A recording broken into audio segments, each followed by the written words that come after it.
Good morning and welcome back to the Daily Buzz. My name is Stephanie Barnes and today we are going to focus on an ongoing global issue. You may have heard of the disease Ebola, but today we are going to give you the full story. Ebola is a disease that first starts with a high fever, headaches, and abdominal pain. However, in a short amount of time, it transfers to blood vessels and quickly leads to internal and external bleeding, soon followed by death.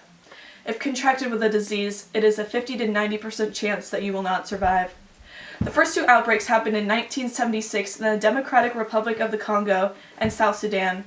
Scientists think it started with fruit bats or monkeys having the disease, and once eaten by humans, they contract it. Once it started, it made its way to West Africa. The first West African outbreak was contracted by a 2-year-old in 2013. The disease spread quickly through West Africa. In 2015, between Guinea, Sierra Leone, and Liberia, there was at least 24,797 cases. One Liberian came to the United States that had Ebola, making the disease now a global issue. So far, there is no cure for Ebola. Today I have my news reporter, Zoe Ryan, interviewing Amir Zakuani, a 19-year-old woman whose little brother was killed by the disease.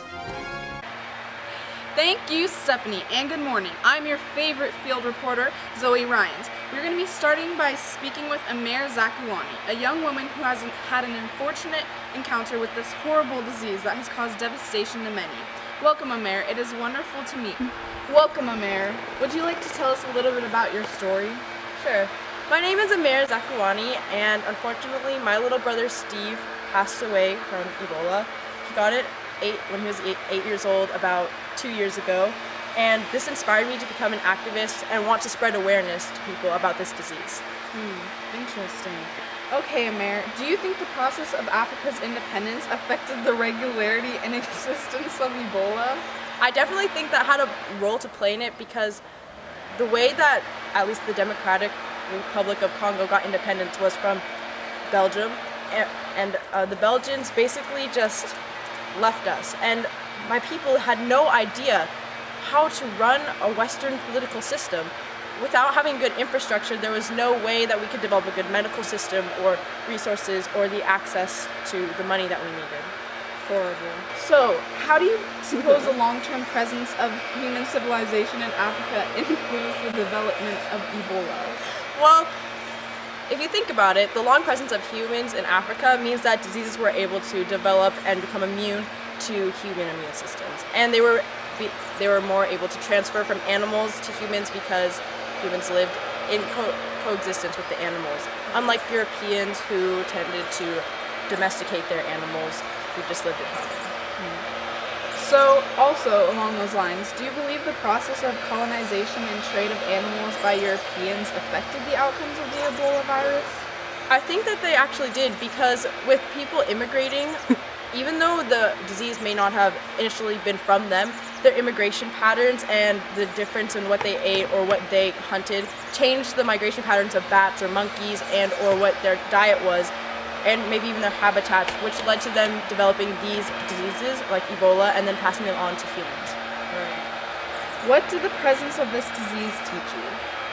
The presence of this disease, especially in my family, has taught me that it is so important that you have access to good medical care and resources, because if you don't have that, then there's absolutely no way that you have a chance of withstanding it. And especially in West Africa, there's not a lot of good medical resources, so we have to call upon outside aid, which has been very hard. So I would like to just spread awareness and let everyone know how important it is to help others and help your family at the same time. Well, thank you, Amir, for sharing your story with us. Back to you, Stephanie. Thank you, Zoe. That story was heartbreaking. Now we have another story, but on a more positive note. Here we have Zoe again interviewing Dr. Desdi. She is a survivor of the Ebola virus, and her story is eye-opening.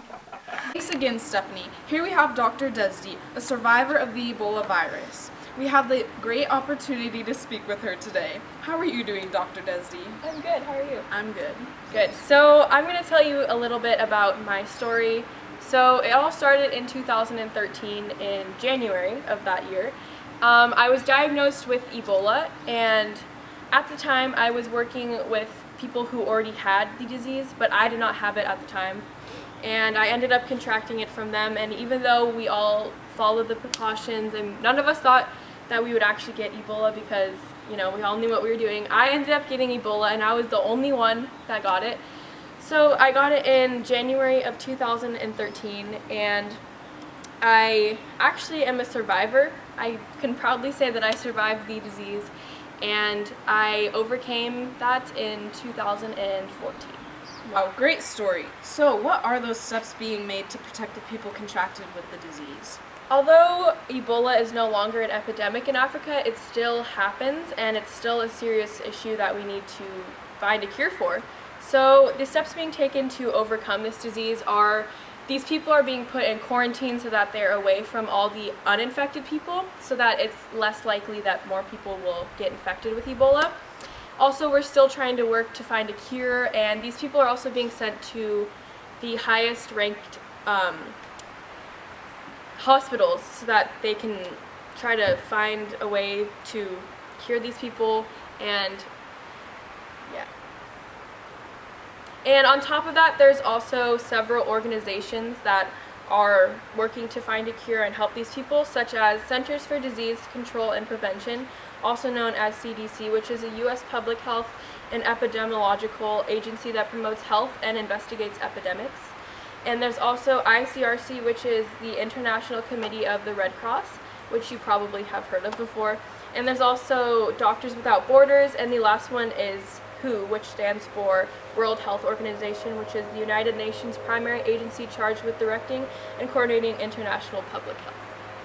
I see. One final question. How do you believe the sanitary precautions should be changed to decrease the number of infected medical workers? I think everything that we are doing right now is probably like the most that we can do to try to get rid of Ebola once and for all. Like, we are doing quarantines, we're still trying to find a cure, and there's also several organizations, and I think that's the most that we can do, at least at this time. But if anything, we could do fundraisers, and we could just spread awareness like through social media and things like that. So yeah.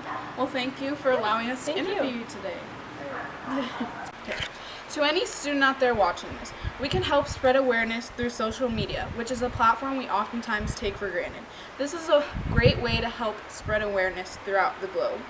Another way we can alleviate this disease is by donating to organizations such as Doctors Without Borders, CDC, ICRC, and more. Thanks, and back to you, Stephanie. Thank you for watching. My name is Stephanie Barnes, and you're watching The Daily Buzz. Do, do, do, do.